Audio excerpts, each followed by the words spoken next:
Sponsored by ACCA. Think ahead.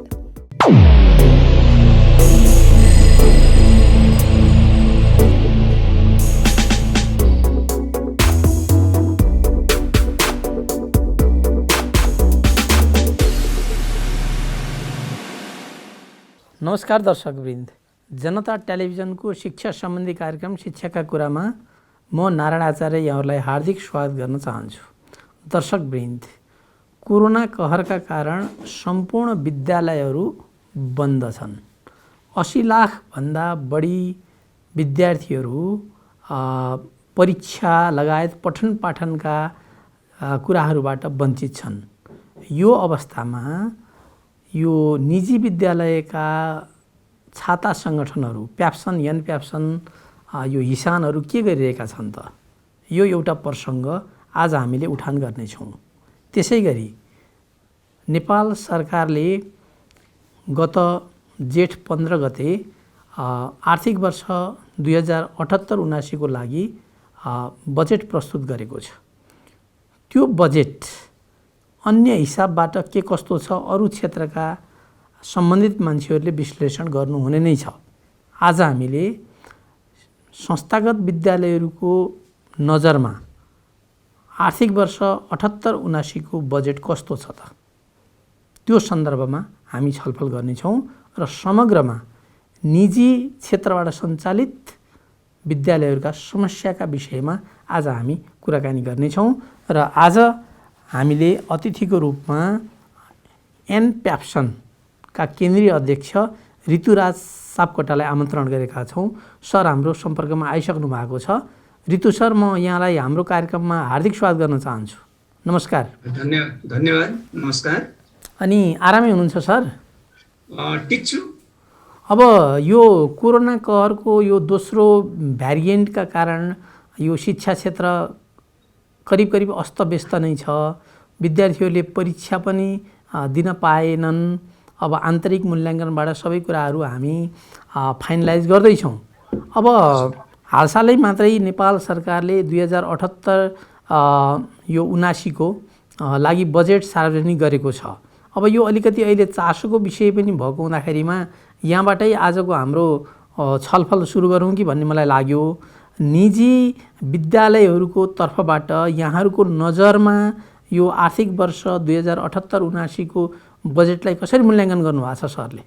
विशेष त अब बजेटकै प्रसङ्गलाई उठाउनु भयो यहाँले पहिले नै। बजेटमा भएका अब विशेष गरेर यो असाध्यै सङ्गीन अवस्थामा र राजनीतिक परिवेश पनि त्यस्तै छ अहिलेको। सरकारको आफ्नो स्थिति पनि त्यस्तै छ र यो सबै कुराको बावजुद सरकारले जुन नियमित प्रक्रिया हो बजेट पास गर्ने अथवा बजेटलाई प्रस्तुत गर्ने, त्यही अनुसार अर्थमन्त्रीज्यूले जुन ल्याउनु भयो र ल्याउँदै पनि उहाँले आफ्ना सीमाहरू पनि केही न केही बताउनु भएको छ। त्यही हामीले बुझ्छौँ, केही उहाँले बताउनु भएको छ। अर्थमन्त्रीज्यूको हैसियतले उहाँका सीमाहरू, त्यसका कतिसम्म गर्न सक्ने कतिसम्म गर्न नसक्ने भन्ने कुराहरू उहाँले स्पष्ट पारिसकेर ल्याउनु भएको बजेटमा धेरै ठुलो अपेक्षा हामीले राखेका छैनौँ पनि। विशेष गरेर अहिलेको यो असहज परिस्थितिमा सबैभन्दा बढी तपाईले एक लाइनमा सोध्नुभयो भने नेपालका सबै नागरिकहरूलाई, हामी सबै नागरिकहरूलाई तेरो बजेटले चाहिँ के चाहिँ सम्बोधन गरिदियो हुन्थ्यो त तपाईलाई जस्तो लाग्यो भने सबैले एक स्वरमा भन्ने सम्भवतः कुरा चाहिँ भ्याक्सिन लाउन पाए हुन्थ्यो भन्ने नै हुन्छ होला। अहिलेको आवश्यकता त्यतातिर चाहिँ छ र स्वास्थ्यका विषयमा केही सुधारात्मक कुराहरू र अहिलेको कोभिडको नियन्त्रण, कोभिडबाट मुक्ति पाउनका लागि केही कार्यक्रमहरू आएका छन्।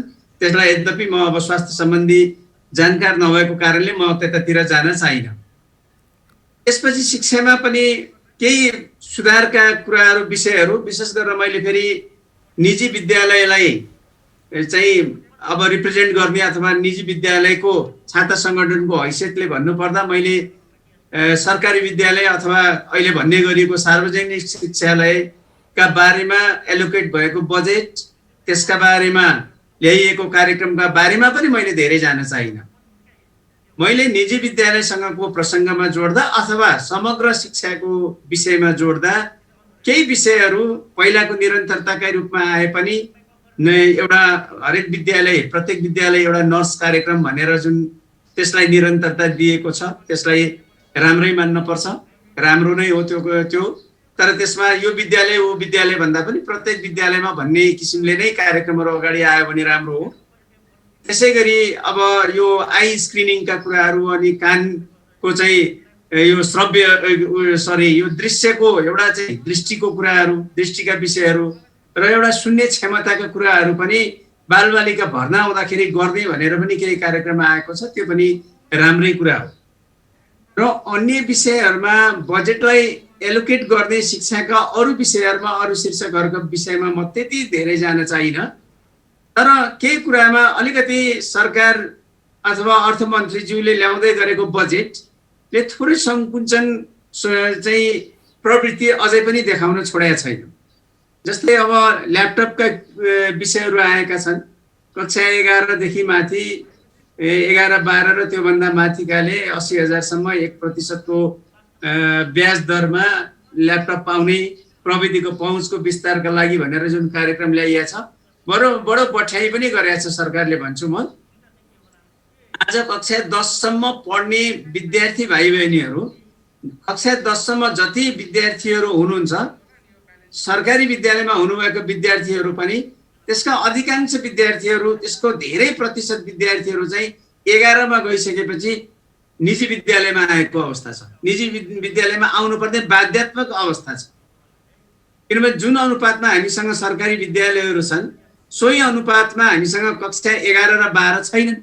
कक्षा 11 र 12 पढाइ नभएपछि त 10 कक्षासम्म सरकारी विद्यालय पढ्ने विद्यार्थीहरू पनि 11मा चाहिँ बाध्यतावश पनि निजी विद्यालयमा जानुपर्ने स्थितिको सिर्जना भएको ऋतु सर परिवेशमा वर्तमान अवस्थामा ऋतु सर मैले यहाँलाई थोरै वञ्चित हुने देख्छु। इन्टरप्सन गर्न चाहेँ। जस्तो यो ल्यापटपका कुराहरू अनि त्यस पछाडि नियमित रूपमा गत वर्षको बजेटमा गरेका व्यवस्थाहरूका विषयका निरन्तरताका विषयमा हामी त्यति गहिराइमा नजाउँ। अहिले यो वर्षको बजेट प्रस्तुत गर्दा यहाँहरूको चाहिने यानप्याप्सनका तर्फबाट अर्थमन्त्रीसँग केही लबिङ भएका थिए होला नि त, केही माग थिए होला नि त निजी विद्यालयका तर्फबाट। त्यो कुन चाहिने मागहरू सम्बोधन हुन सके? जस्तो अहिले निजी विद्यालयहरूको अस्तित्वको यिनीहरूको कन्टिन्युएसनको सवाल पनि छ। नरहेका बाँस नबजेका बाँसुरी। निजी विद्यालयहरू सञ्चालनमा नै रहेनन् भने त ती विद्यार्थीलाई दिएका सुविधा, शिक्षकहरूलाई दिएका सुविधाका कुरा नै रहेनन्। यहाँ त कतिपय प्रिन्सिपलहरू डिप्रेसनमा जानुभएको छ, सञ्चालकहरूको त्यही अवस्था छ। घर भाडा तिर्नेदेखि लिएर शिक्षकहरूलाई तलब खुवाउनेदेखि लिएर शिक्षकहरूको रोजीरोटीका सवालहरू, यी यावत चाहिने जीविकाका प्रश्नहरू हामीले उठान गर्नुपर्ने बेला छ। यहाँहरूले के माग्नु भएको थियो, के पाइएको छ, के पाउन सकिएको छैन, अब सरकारलाई कसरी दबाब दिने, यहाँहरूको कार्यक्रम के छ? यो विशेष गरेर विद्यालय शिक्षामा 25,44,000 विद्यार्थीहरू पढ्न जाने ठाउँ निजी विद्यालयहरू, 1,50,000 भन्दा बढी प्रत्यक्ष शिक्षक र कर्मचारीलाई रोजगारी दिएको यो क्षेत्र र त्यसमाथि पनि आधा भन्दा बढी रोजगारी चाहिँ महिलाहरूलाई दिएर महिला सशक्तिकरणमै भूमिका निभाएको यो क्षेत्र प्रति सरकार जति असहिष्णु छ, जति असंवेदनशील छ, त्यसले कहिलेकाहीँ हामीलाई असाध्यै अप्ठ्यारो पनि हुन्छ। हाम्रो सदस्य विद्यालयहरूले तपाईहरुले कुरा बुझाउन सक्नु भएन भनेर पनि हामीलाई आरोप लाग्ने गरेका छन्। यो हामीले बुझाउन नसके हैन, उहाँहरूले बुझेर बुझ पचाएको हो अथवा उहाँहरूले बुझ्न नचाहेको। हामीले पटक पटक छात्र संगठनकाहरूको तर्फबाट गत वर्षदेखि नै निजी विद्यालयले भोग्नु परेको समस्या, यतिका शिक्षक कर्मचारीको भविष्यसँग जोडिएका विषय र बालबालिकाको भविष्यसँग जोडिएको विषय। विद्यालय सञ्चालकको लागि त एउटा व्यवसाय होला, तर शिक्षक कर्मचारीको लागि त यो त रोजगारी हो। बालबालिकाको लागि त गुणस्तरीय शिक्षा पाउने एउटा सुनिश्चितताको थलो हो यो। र यो विषयमा हामीले पटक पटक अर्थमन्त्रीज्यूलाई हाम्रा विषयहरू राख्दा, हाम्रा विषयमा सम्बोधन गरियोस् भनेर राख्दाखेरि पनि त्यो प्रति सुनवाई भएको, त्यसलाई सुनिएको अथवा त्यसलाई एड्रेस गर्न खोजिएको कतैबाट पनि छैन। एउटा विषय उहाँहरूले चाहिँ अलिकति सहज बनाइदिनु भएको छ, यद्यपि त्यसले निजी विद्यालयलाई मात्रै होइन सबै कम्पनीमा दर्तामा नवीकरण प्रक्रियामा भएका जरिमानाहरूलाई अलिकति उहाँले रिबेट दिनुभएको छ। 10% तिरे चाहिँ त्यो पहिलाकोलाई त्यो पनि एउटा व्यवस्थित गर्नको लागि गर्नुपर्ने आवश्यक कदम हो। त्यो पनि हाम्रो मागमा थियो, त्यो एउटा मागलाई चाहिँ सम्बोधन गरिदिनु भएको छ। त्यसदेखि बाहेक कुनै पनि विषयहरूमा केही विषयहरू नेपाल राष्ट्र ब्याङ्कसँग जोडिएका अथवा चाहिँ कर्जा सुविधा पाउने विषयहरू पनि छन्, तर त्यसमा भएका अप्ठ्याराहरूको बारेमा पनि हामीले भन्यौँ, कुराहरू पनि राख्यौँ, तर त्यसलाई सम्बोधन हुने विषयहरू पनि आएनन्। यस अर्थमा भन्दाखेरि पोहोर सालदेखि मुस्किलले 2-3 महिनादेखि 6 महिनासम्म मात्रै गत वर्ष विद्यालय चलेको। 2077 को शैक्षिक सत्रमा बढीमा 6 महिना र घटीमा 2 महिनासम्म मात्रै पढाइ हुने स्थितिमा अधिकांश विद्यालयहरूको हकमा भन्नुहुन्छ भने अभिभावकहरूबाट शुल्क लिने वातावरण पनि बन्न सकेन, अभिभावकहरूले शुल्क पनि तिर्नु भएन। न्यूनतम शुल्क व्यवस्थापनका लागि अभिभावकज्यूहरूले तिर्नुपर्ने दायित्व निर्वाह नगरिदिनु भएको कारण अथवा नसक्नु भएका कारणले कयौं शिक्षक कर्मचारीहरूलाई बाध्यतावश शिक्षालयहरूले तलब दिन नसक्ने स्थितिमा वास्तवमा उहाँ शिक्षक कर्मचारीहरूको विषय संवेदनशील विषय हो। त्यसलाई चाहिँ हामीले कुनै न कुनै रूपमा सम्बोधन गर्नलाई सहज मात्रै गरिदिनु, सहजीकरण गरिदिनु। शिक्षालयका सञ्चालकहरू त्यो जिम्मेवारी लिनलाई अथवा त्यो ऋण उठाउनलाई तयार छन् भन्दा पनि त्यसलाई सहजीकरण गर्ने प्रयास पनि भएन। र अहिले चाहिँ यति ठुलो बालबालिकाहरूलाई पठन पाठन गर्ने एउटा क्षेत्र, यति ठुलो रोजगारी दिएको क्षेत्रलाई चाहिँ असाध्यै असङ्गठित क्षेत्रको रूपमा जुन परिभाषित गरिएको छ अथवा असङ्गठित क्षेत्रको रूपमा व्यवहार गरिएको छ, त्यो चाहिँ वास्तवमै दुःखद हुन रहन्छ। अब ऋतु सर, यहाँहरूलाई चाहिँ यहाँका सदस्य विद्यालयहरूबाट हामीलाई यो समस्याहरू परेका छन्, यसरी लबिङ गरिदिनु पर्यो भनेर कुराकानीहरू त आएका होला नि। कस्ता खालका समस्याहरू लिएर आउनुहुन्छ तपाईँका सदस्य विद्यालयहरूले?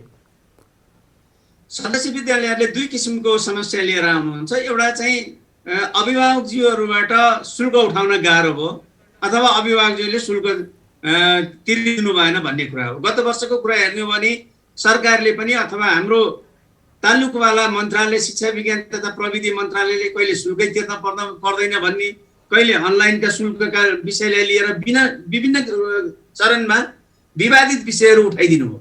विवादित विषयहरू उठाइदिएको कारणले गर्दा शुल्क जुन आउनु पर्ने थियो कति लिने भन्ने कुरा अभिभावकज्यूहरू र विद्यालय सञ्चालक अथवा विद्यालय परिवारको बिचमा बसेर निर्धारण गर्न सकिने कुरा हो। तर अभिभावकज्यूहरूलाई चाहिँ कस्तो भयो भने यो सरकारले तिर्दिने हो कि अथवा हामीले नतिर्दा पनि हुन्छ कि भन्ने किसिमले पनि समाचारहरू सम्प्रेषण भए। सरकारले पनि त्यही आशयको विभिन्न सूचनाहरू सम्प्रेषण गर्यो। त्यसका कारणले गत वर्ष अधिकांश विद्यालयमा अभिभावकज्यूहरूले निर्वाह गर्नुपर्ने दायित्व निर्वाह नगरिदिएको कारणले चाहेर पनि शिक्षालयहरूले शिक्षक कर्मचारीहरूलाई सुरुका केही महिना आधा अथवा केही प्रतिशतमा दिएर बचाउने क्रम जारी रह्यो भने त्यसपछिका दिनहरूमा त्यो स्थिति पनि नबनेर कयौं शिक्षक कर्मचारीहरू चाहिँ अब त म विद्यालयमा बस्दिनँ, गर्दिनँ, सक्दिनँ भनेको स्थिति पनि छ। र अहिले शिक्षकलाई अडाउन सकिने कार्यक्रम हामीले ल्याउनै सकेनौँ, शिक्षकलाई बचाएर राख्नै सकेनौँ भन्ने सबैभन्दा ठुलो गुनासो सदस्य विद्यालयहरूको आउँछ। जस्तो अब विद्यालय सञ्चालनमा ल्याउनका लागि पनि यत्रो लामो समयदेखि विद्यालयका गाडीहरू चलेका छैनन्, तिनीहरूको मर्मसम्मार गर्नु पर्यो। विद्यालयको बिल्डिङमा पनि लामो समय विद्यार्थीहरू नगएको, पठन पाठन नगरेको, बेन्च डेस्कहरूको अवस्था, भवनको अवस्था, कम्पाउन्डमा पुरै झार उम्रिएको अवस्था। अब यस्तो अवस्थामा त विद्यालयलाई पुनर्सञ्चालनमा ल्याउनको लागि पनि त केही पुँजी चाहिन्छ नि त। अब यसको जोगार गर्नु पर्यो। अब शिक्षकहरूले लामो समयबाट तलब खाने अवस्था छैन। अभिभावकले तिर्ने चाहिँ शुल्कमा आधारित भएर विद्यालय चलाउँदा अभिभावकले पैसा नतिरेको, शुल्क नतिरेको अवस्थामा कसरी चाहिँ नि त्यसको व्यवस्थापन गर्न सकिन्छ। यत्रो धेरै समस्याहरू छ। यहाँहरू एउटा निजी विद्यालयहरूको छाता सङ्गठनका हिसाबबाट त्यति बढी यहाँहरू पनि गम्भीर भएको देखिँदैन त सर? अब आंशिक रूपमा अब सत्य होला, कतै हामी चुकेका पनि हुन सक्लौँ। तर एनप्याप्सनले यही नै गर्यो। हामीले चाहिँ नि सरकारसँग यो कुरामा चाहिँ नि डिल गऱ्यौँ, लबिङ गऱ्यौँ, यो माग गऱ्यौँ। हामीले माग गर्दा गर्दै पनि यो चाहिँ नि पुरा भएन भन्ने खालका कुराहरू त बजारमा आएछैन नि सर। यो त बडा दुःखको कुरा भयो नि। अब यसमा यस्तो हुन्छ, तपाईँले अपेक्षा गर्ने कुरा आफ्नो ठाउँमा छ र हामीले पनि सरकारबाट अपेक्षा गरेरै केही मागहरू लग्यौँ। प्रत्येक चरणमा विभिन्न चरणमा हामीसँगै प्याप्सन हामीसँगै जोडिएर पनि हाम्रो एउटा किनभने एउटै समुदाय भएका कारणले गर्दा हाम्रा विषयहरू उस्तै उस्तै थिए, त्यसले गर्दा सामूहिक रूपमा पनि र अलग अलग रूपमा पनि गर्नु। तपाईँलाई मैले एउटा सेयर गर्दाखेरि मलाई बडो दुःख पनि लाग्छ। करिब वर्ष दिनदेखि थन्किएर बसेका विद्यालयका बसहरूको कर पनि मिना गरिएको छैन, अनि तपाईँ यो सरकारसँग के आश गर्न सक्नुहुन्छ? त्यही त, त्यसको लागि दबाब दिनु पर्यो नि सर। 20,000 तिर्नुपर्ने। हजुर, दबाब दिनु पर्यो, माग राख्नु पर्यो। अब यो देशमा त अलिकति चाहिँ नि हडतालका कार्यक्रमहरू, अलि विरोधका कार्यक्रमहरू, अलि जोरदार रूपमा चाहिँ मागहरू नउठाइकन त सुनवाई हुँदैन नि त। हाम्रा समस्याका बारेमा त सरकार स्कुलमा बुझ्न आउँदैन। सरकारले नबुझेको जस्तो चाहिँ मलाई लाग्दैन, बुझेर नगरेको जस्तो लाग्छ। नारायणजी, तपाईँसँग थोरै मैले विमति राखेँ। हामीले अब विषय चाहिँ कसरी पनि भयो भने हामी केही न केही यो सरकारले गर्छ, किनभने यो सङ्गठित क्षेत्र हो। यो सङ्गठित क्षेत्रमा धेरैको भविष्य जोडिएको छ भन्ने हिसाबले पनि सरकार केही न केही संवेदनशील छ भन्ने चाहिँ हाम्रो अपेक्षा चाहिँ हो। त्यो अपेक्षा चाहिँ तुच्छारापात भएको छ र तपाईँले भन्नुभएको जस्तो अथवा हामी सबैले अनुभूत गरेको जस्तो केही न केही कराएरै माग्न पर्ने अथवा सङ्घर्षै गर्नुपर्ने विषयहरूमा पनि हामी गम्भीर छौँ। यद्यपि गत वर्षदेखि अहिलेसम्मको वास्तवमा यो कोरोना कहरको सन्तासका बीच बाँचेका हामी नेपालीहरूको स्थिति चाहिँ फेरि सङ्घर्षमा जान सक्ने अथवा खुलेर चाहिँ घेराउ गर्न सक्ने अथवा त्यस्ता विषयहरू अहिले रहेनन्, त्यो गर्न नसकिने स्थिति छ। तर हामीले सम्प्रेषण गरेका हाम्रा चाहिँ विमतिका बुँदाहरू अथवा हाम्रा अपेक्षाका विषयहरू पटक पटक दिएका छौँ र त्यो कुरा चाहिँ हामीले हाम्रो सदस्य विद्यालयहरूलाई पनि जानकारी गराएका छौँ र सरकारलाई त नहुने कुरै भयो। हिजो सहज परिस्थितिमा सरकारले निर्धारण गरेका सम्पूर्ण मापदण्ड पुरा गरेर सञ्चालित संस्थागत विद्यालयहरू आज यो विषम परिस्थितिमा सरकारले केही राहतका कुराहरू, केही सुविधाका सहुलियतका कुराहरू त ल्याउनु पर्यो नि त। हिजो त निजी विद्यालयहरूले त करहरू तिरेका थिए, सरकारले जे नियम बनाएको छ त्यसलाई राज्यका चाहिँ नि नीति नियमअनुसारहरू सञ्चालित संस्थाहरू हुन्। अब अहिले यो सङ्कटको अवस्थामा विशेष राहतका प्याकेजहरू, सहुलियतका प्याकेजहरू, अब बैङ्कबाट दिने चाहिँ नि सहुलियत दरका ऋणहरू दिन सरकारलाई आपत्ति हुनुपर्ने कारण के भयो? पहिलो अप्ठ्यारो विषय के छ भने तपाईँ हेर्नुहोस्, सबैभन्दा पहिला कुनै अब कोरोना सन्तास मात्रै होइन, कुनै पनि विषयहरू आउँदै गर्दा सबैभन्दा पहिले बन्द हुने शिक्षालयहरू र सबै खुलिसकेपछि सबैभन्दा अन्तिममा खुल्नुपर्ने पनि शिक्षालयहरू। यो त गत वर्ष पनि हेर्नुभयो भने यो वर्ष पनि त्यही हुनेवाला छ। यसो हुँदै गर्दा यो क्षेत्र भनेको अति प्रभावित क्षेत्र भयो कि मध्यम प्रभावित क्षेत्र भयो? सबैभन्दा कन्जुस चाहिँ सरकारले त्यही गरेको छ। सरकारले जुन बैंकिङ कारोबारमा सुविधा दिएको छ अथवा बैंकिङ सम्बोधन गर्ने किसिमले बैंकले केही लोनका कुराहरू, केही विषयहरू लिएर आएको छ, त्यसबाट पनि हामी त लाभान्वित हुन सकेका छैनौँ। त्यसबाट लाभान्वित हुनलाई केही प्राविधिक समस्याहरू छन् भने सबैभन्दा ठुलो समस्या भनेको हामीलाई मध्यम प्रभावित भित्र खुम्च्याएर राखिएको छ। त हामी मध्यम प्रभावित कसरी भयौँ भन्ने चाहिँ हाम्रो प्रश्न हो। त्यो हामीले प्रश्न प्रत्यक्ष रूपमा भेटेर पनि मन्त्रीज्यूहरूलाई गरेका छौँ, नेताजीहरूलाई गरेका छौँ। तर यसलाई चाहिँ मध्यम प्रभावित क्षेत्रमा राखेर हाम्रो भूमिकालाई अनि हामीलाई परेको सकसपूर्ण स्थितिलाई पनि नजरअन्दाज गरिएको छ। त्यसै कारण अब विषय के हो भने उहाँहरूले बजेटमा केही गर्न सक्ने प्रशस्त ठाउँहरू थिए, गर्न सकिन्थ्यो र त्यसमा त ऋणकै रूपमा प्रदान गर्ने हो। त्यो ऋणलाई हामीले चाहिँ बेयर गर्ने हो। तपाईँले अहिले हेर्नुभयो भने अहिले 76, 77 र 77, 78 को केही स्याम्पलिङ गरेर हेर्दा पनि हुन्छ सरकारले अधिकांश हाम्रा ब्यालेन्स सिटहरू ऋणात्मक छन्। सबै विद्यालयहरूको चाहिँ ब्यालेन्स सिटमा हेर्ने हो भने हामी ऋणात्मक स्थितिमा छौँ। त्यो स्थितिमा भएको कुराहरूलाई अघिल्लो घाटालाई अथवा यो वर्ष भएको नोक्सानलाई बेहोर्ने समय पनि जुन अरू क्षेत्रले 10 वर्ष पाएको छ त्यसमा पनि त हामीलाई दिएको छैन। त्यसले गर्दा यो चाहिँ कुनै न कुनै किसिमले यसलाई सिद्ध्याउने प्रपञ्चको रूपमा अथवा यसलाई उठ्न नदिने प्रपञ्चको रूपमा आइरहेको जस्तो लाग्छ हामीलाई नारायणजी। यो एकदमै दुःखद पनि हो र यस्तो बेलामा सरकारको प्रायोरिटी भएका सार्वजनिक विद्यालय, सरकारी विद्यालयलाई बलियो बनाउने, भएका निजी विद्यालयहरू अधिकांश अभिभावकहरूले चाहिँ विश्वास गर्नुभएको निजी विद्यालयलाई संरक्षण गर्ने दिशातिर अग्रसर नभएर उल्टै उता के चाहिएको छ भने निजामती कर्मचारीका सन्ततिलाई भनेर विद्यालय खोल्न हतारो छ। यो बजेटले त्यसलाई सम्बोधन गर्न खोजेको छ। त्यसले गर्दाखेरि पनि अब भएका विद्यालयहरूलाई निमिट्यान्न पार्ने, भएका विद्यालयहरूलाई सिद्ध्याउने अनि अर्का विद्यालयहरू खोल्दै जाने हो भने वास्तवमा समस्या त हाम्रो मात्रै होइन, सरकारी विद्यालय पनि अब नचाहिने होला नि यो देशमा। तपाईँको अब चाहिँ बिस्तारै अब सेनाका लागि विद्यालय छँदै थियो, सेनाका सन्ततिको लागि, प्रहरीको लागि छँदै थियो, त्यसदेखि बाहेक अब निजामती कर्मचारीको आयो, अब त्यसै गरी अब हुनसक्ला अब तपाईँहरूको लागि पनि आउला, पत्रकारजीहरूको लागि आउला, सन्ततिका लागि। यसो हुँदै गर्दाखेरि त सरकारी विद्यालय नै किन चाहियो? त्यसले गर्दा यो सरकारी विद्यालयलाई पनि यसलाई सिद्ध्याउने खेल हो जस्तो लाग्छ मलाई। अब निजी विद्यालयहरूको लागि त एउटा ठुलो चाहिँ नि प्रश्न चिन्ह खडा भयो जस्तो लाग्छ ऋतु सर।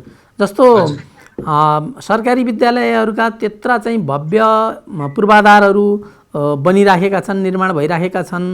अनि अब केन्द्रको बजेट, सङ्घको बजेट भनौँ न, सङ्घीय सरकारको बजेट, प्रादेशिक सरकारको बजेट, अनि त्यसै गरी चाहिँ नि स्थानीय निकायबाट चाहिँ नि दिने अनुदानहरू।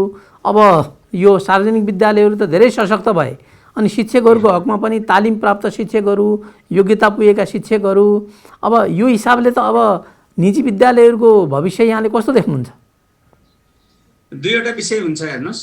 जहिलेसम्म हामी चाहिँ हाम्रा बालबालिका प्रतिबद्ध छौँ र बालबालिकाको गुणस्तरीय शिक्षाप्रति प्रतिबद्ध छौँ र जहिलेसम्म हाम्रा अभिभावकहरूको विश्वास चाहिँ हामीमा रहिरहन्छ तहिलेसम्म निजी विद्यालयको भविष्य सकिँदैन। निजी विद्यालयको भविष्य मैले देख्छु। अब रह्यो कुरा एउटा आम नागरिकको हैसियतले पनि मैले स्पष्ट रूपमा भन्न के पर्छ भने सरकारी विद्यालय राम्रो हुँदै गर्दा निजी विद्यालय चाहिँ सकिन्छ भन्ने होइन। सरकारी विद्यालय राम्रो हुँदा निजी विद्यालयले त्योभन्दा राम्रो गरेर जानुपर्छ।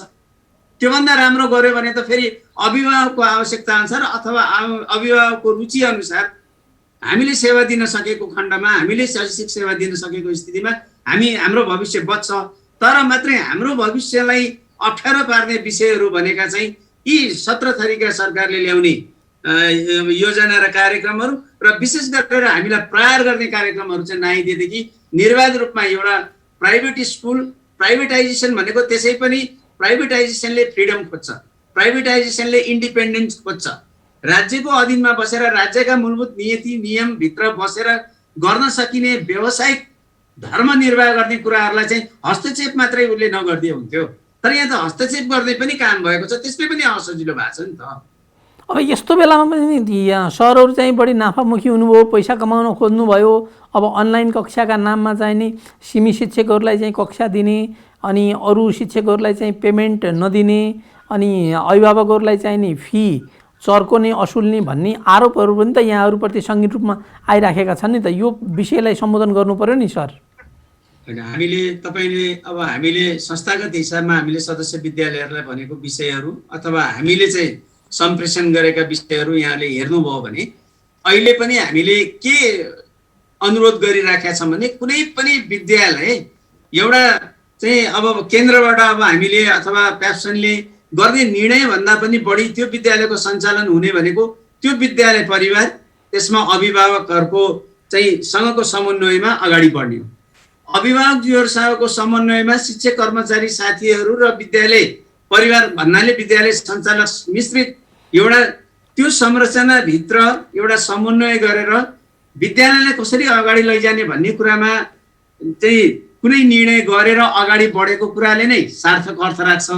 एउटा एक ठाउँबाट बोलिएको कुराले ल यसै गर्नुहोस् भन्ने पनि अक्षरशः त्यो पालना नहुन सक्छ। तर हामीले भन्ने कुरा त के हो भने शिक्षक साथीहरूलाई बचाउनुपर्छ। शिक्षक साथीहरूलाई बचाउने अहिले प्लस माइनस त गर्ने बेलै होइन, यो माइनसै माइनस हुने बेला हो। त यो बेलामा चाहिँ बचाउन कसरी सकिन्छ भन्ने हाम्रा प्रयासहरू अगाडि लैजाउँ, हाम्रो व्यवसायलाई कसरी चाहिँ टिकाउन सकिन्छ भन्ने कुरामा जोड गरौँ र अन्तमा सबैभन्दा बढी हामीले प्रमुखताका साथ ध्यान दिनुपर्ने कुराहरू हाम्रा बालबालिका र हामीले गर्दै गरेका क्रियाकलापहरूले बालबालिकाको न्यूनतम सिकाइका विषयहरूलाई चाहिँ सुनिश्चित गर्न सकेका छन् कि छैनन्, त्यो चाहिँ सबैभन्दा महत्त्वपूर्ण कुरा हो। त्यसैले पनि यो कति उठाउन पर्छ भन्ने कुरा सक्दा राज्यले गरिदिए हुन्छ, राज्यले निर्धारण गरिदिए हुन्छ। प्रतिशतमा भन्ने हो कि अथवा फिगरमा भन्ने हो उसले भनिदिन सक्छ, अथवा उसले सिलिङ पनि तोकिदिन सक्छ। तर एउटा आवश्यक कुरा, अति आवश्यक कुरा के हो भने अभिभावकजीहरूले दायित्व निर्वाह नगरिदिँदा निजी विद्यालयहरू टिक्न सक्दैनन्। त्यसले गर्दा त्यो दायित्वको पाटोलाई पनि सरकारले पनि जे पायो त्यही बोलिदिने अथवा चाहिँ एउटा पब्लिक कन्जम्सनको लागि चाहिँ लोकप्रिय कुरा विषयहरू उठाइदिने काम नगरोस्। एउटा वास्तविकतामा बसेर कुनै निर्णय गरियो भने त्यसले विद्यालयलाई पनि टिकाउँछ, शिक्षकलाई पनि टिकाउँछ, कर्मचारीलाई टिकाउँछ, बालबालिका भविष्य सुनिश्चित हुने दिशामा हामी अगाडि बढ्न सक्छौँ। अब यो नयाँ शैक्षिक सत्रका सन्दर्भमा पनि अन्योलता छ। असार 1 गतेबाट नयाँ शैक्षिक सत्र सुरु हुने भन्ने कुराकानी भइराखेको छ। यहाँहरूलाई चाहिँ नि पब्लिकेसनहरूसँग मिलेर बुकहरूमा, पाठ्यपुस्तकहरूमा पनि यहाँहरूले सिन्डिकेट गर्नुभयो भन्ने बडा गम्भीर आरोप आइराखेको छ। अब यो नयाँ शैक्षिक सत्रका लागि यो जुन विद्यालयहरू कतिपय बन्द हुने अवस्थामा छन्, 30% जति विद्यालयहरू, साना विद्यालयहरू सङ्कटग्रस्त छन्। अब यिनीहरूलाई पूर्ववत सञ्चालनमा ल्याउनको लागि एनप्याप्सनको योजना के छ त सर? स्पष्ट रूपमा बताइदिनु पर्यो।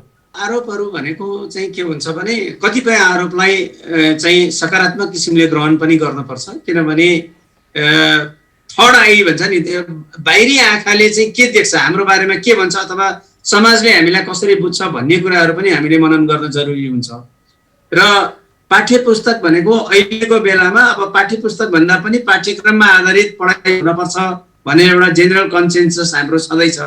एउटा पाठ्यपुस्तक कुनै न कुनै चलाउने नै हो, कुनै न कुनै पुस्तक राख्ने नै हो।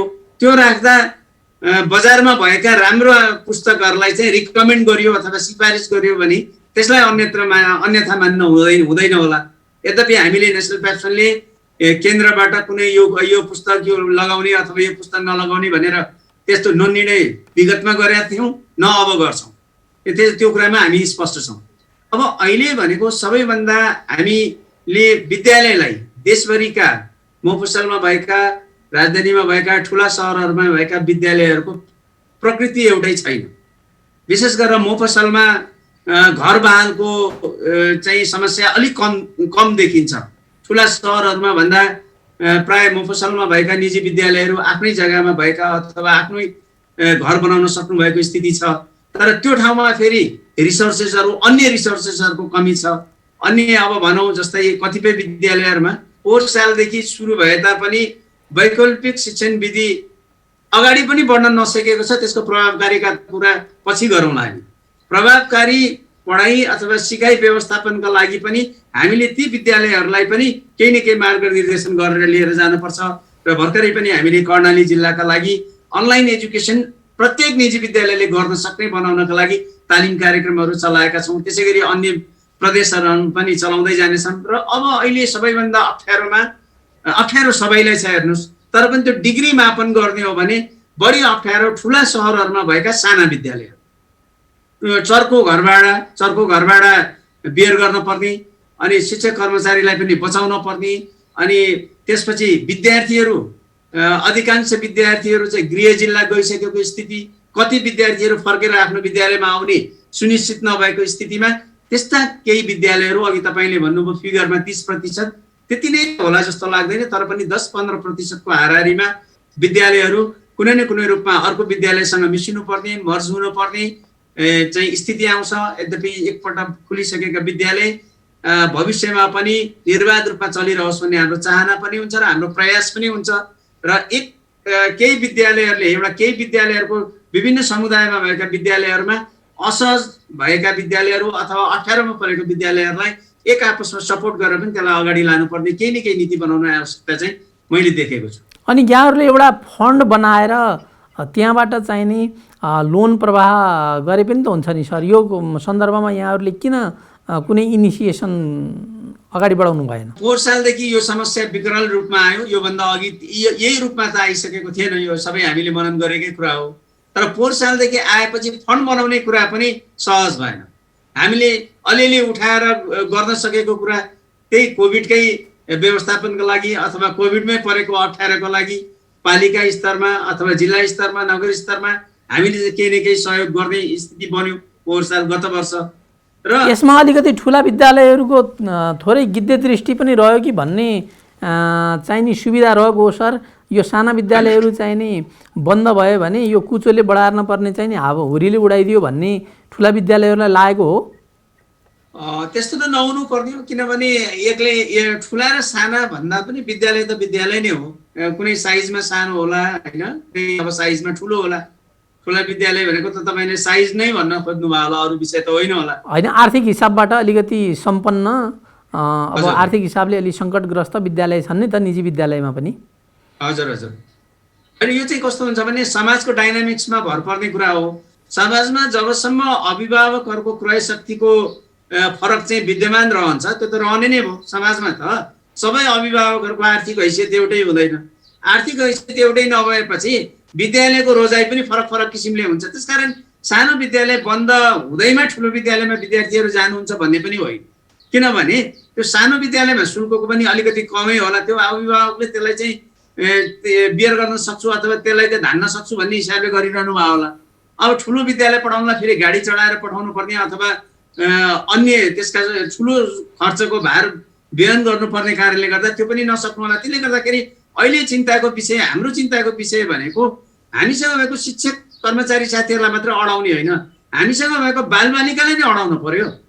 भोलि चाहिँ साना विद्यालयहरू बन्द हुने स्थितिमा त्यहाँ पढिरहेको बालबालिकाको भविष्यलाई पनि त ख्याल गर्न पर्यो हामीले। समग्र अस्तित्वको सवाल छ, समग्र अस्तित्वको सवाल चाहिँ छ। ल सर, अब हामी कार्यक्रमको अन्त्यमा आएका छौँ। एन प्याप्सनको तर्फबाट अहिले 25 लाखभन्दा बढी विद्यार्थीहरू जो यहाँहरूको विद्यालय अन्तर्गत पढिराखेका छन्, 1.5 लाखभन्दा बढी शिक्षक कर्मचारीहरू छन्। यो निराश चाहिँ नि शिक्षक समुदायहरू, विद्यार्थी समुदायहरूलाई नयाँ शैक्षिक सत्र सुरु हुँदैछ, कोरोनाको कहर बढ्दैछ, सङ्क्रमणको दर अलिकति घटे पनि सङ्ख्या उति नै उल्लेखनीय नै छ। शिक्षकहरू मर्ने, प्रिन्सिपलहरू मर्ने कुराहरू पनि हामीले सुनिराखेका छौँ कोभिड-19 का कारण। यस्तो परिस्थितिमा एन प्याप्सनको संक्षेपमा केही भनाइराखिदिनुहोस् न। जटिल परिस्थितिको समाधान पनि हामीले त्यही किसिमले नै निकाल्ने प्रयास गर्नुपर्छ, प्रयत्नरत रहनुपर्छ। र विशेष गरेर हामीले सरकारलाई अरू विषयहरू जेसुकै भए पनि थातीमा राखेर भए पनि फ्रन्ट लाइनमा काम गर्ने हामी शिक्षक कर्मचारी साथीहरूले खोप पाउने सुनिश्चितताको लागि पनि पहिलेदेखि पहल भइरहेको हो र अब हुन्छ भन्ने आशमा छौँ। अब त्यो समाधान होला। त्यसैको कारणले गर्दाखेरि पनि तपाईँले 200 भन्दा बढी शिक्षक साथीहरू, देशभरिबाट शिक्षक कर्मचारी साथीहरूले मृत्युवरण गर्नु परेको छ। 15 भन्दा बढी विद्यालय सञ्चालक साथीहरूले मृत्युवरण गर्नु परेको छ। उहाँहरू सबैप्रति हार्दिक श्रद्धाञ्जली। र अब यस्तो स्थिति नआउनका लागि हामीले बच्नका लागि भने पनि अहिले चाहिँ अब यो भ्याक्सिनका कुराहरूलाई सुनिश्चित गरियोस् भन्ने सरकारसँग आग्रह। त्यसमा तपाईँहरूले पनि हाम्रा विषयहरू उठाइदिनुपर्छ। अन्य क्षेत्रहरूमा फ्रन्टलाइनमा काम गर्ने भनेर ब्याङ्कका कर्मचारीहरूलाई राख्दै गर्दा अथवा सरकारी कर्मचारीलाई राख्दै गर्दा, पत्रकारहरूलाई राख्दै गर्दा उहाँलाई राख्नु पर्दैन मैले भनिनँ। शिक्षक कर्मचारी पनि राख्नै पर्छ।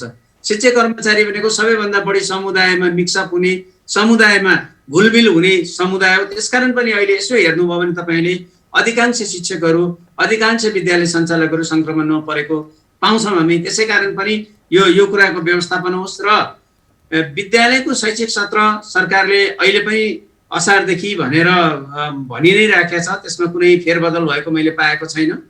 अब असारदेखि शैक्षिक सत्र सुचारू रूपमा लैजानको लागि भौतिक उपस्थितिमा हुन सक्यो, विद्यार्थीलाई बोलाउन सक्ने वातावरण बन्यो त ठिक छ, गुड एन्ड फाइन। भएन भने के गर्ने त भन्ने बारेमा पनि अहिलेको बेलाको लागि भौतिक रूपमा, भौतिक उपस्थितिमा सिकाएका कुराहरू अगाडि बढ्न सकेनन् भने पनि सिकाइमा कुनै न कुनै रूपले बालबालिकालाई जोड्ने काम त हामीले गर्नैपर्छ। बालबालिकाको मनस्थितिलाई खलबलिन दिन हुँदैन। त्यसै कारण देशभरिका विद्यालयहरूले अनलाइन एजुकेसन अथवा भर्चुअल एजुकेसन अथवा वैकल्पिक शिक्षण विधि भन्दा सधैँ अनलाइन मात्रै भनेर पनि नबुझौँ। अनलाइन र अफलाइन दुवै हुन सक्छन्। त्यसलाई अगाडि बढाउनका लागि कुन कुन विद्यालयहरूलाई के कस्ता अप्ठ्याराहरू छन्, विशेष गरेर प्राविधिक अप्ठ्यारा कुराहरू हामीसम्म पनि आइपुगोस्। आर्थिक रूपमा हामीले केही गर्न नसकौँला, तर प्राविधिक सपोर्ट गर्नको लागि हामीसँग टिम छ। हाम्रो टिमले चाहिँ सबैतिर त्यो प्राविधिक जुन सपोर्ट गर्न सक्ने वातावरण पनि बन्नै छ भन्दै मैले यो फोरममा तपाईँले केही कुराहरू सेयर गर्दै जनता टेलिभिजनको माध्यमबाट हाम्रा विषयहरू राख्ने अवसर दिनुभयो। त्यसका लागि यहाँप्रति र यहाँको जनता टेलिभिजन परिवारप्रति हार्दिक आभार र धन्यवाद व्यक्त गर्दछु। हुन्छ सर, ऋतु सर, समय र संवादका लागि हाम्रो तर्फबाट पनि यहाँलाई धेरै धेरै धन्यवाद ज्ञापन गर्न चाहन्छौँ। आफ्नो ख्याल राख्नुहोला। हस्, धन्यवाद। हस्, नमस्कार सर। आदरणीय दर्शकवृन्द, हामीले भर्खरै मात्रै कुरा गऱ्यौँ एनप्याप्सनका केन्द्रीय अध्यक्ष ऋतुराज सापकोटा। बालबालिकाको सिक्ने अवसरलाई सुनिश्चितता प्रदान गरियोस्। शिक्षा उनीहरूको नैसर्गिक अधिकार हो। निजी विद्यालयहरूका समस्याहरूप्रति पनि सरकारको गम्भीर ध्यानाकर्षण होस्। अभिभावक र विद्यार्थीलाई मर्का पार्ने काम निजी विद्यालयहरूबाट पनि किमार्थ हुनु हुँदैन। जनता टेलिभिजनको शिक्षा सम्बन्धी कार्यक्रम शिक्षाका कुरा हरेक शनिबार 7:25 राति 10:25 र अर्को दिन दिउँसो आइतबार 2:20 यहाँहरूले जनता टेलिभिजनमा प्रत्यक्ष हेर्न सक्नुहुनेछ। आजको एपिसोडबाट म नारायण आचार्य लगायत हाम्रो सिङ्गो टिम बिदा हुन चाहन्छौँ। अर्को एपिसोडमा अर्को विशेष शैक्षिक व्यक्तित्वका साथ उपस्थित हुनेछौँ। सबैले आफ्नो ख्याल राख्नुहोला। हस्त नमस्कार।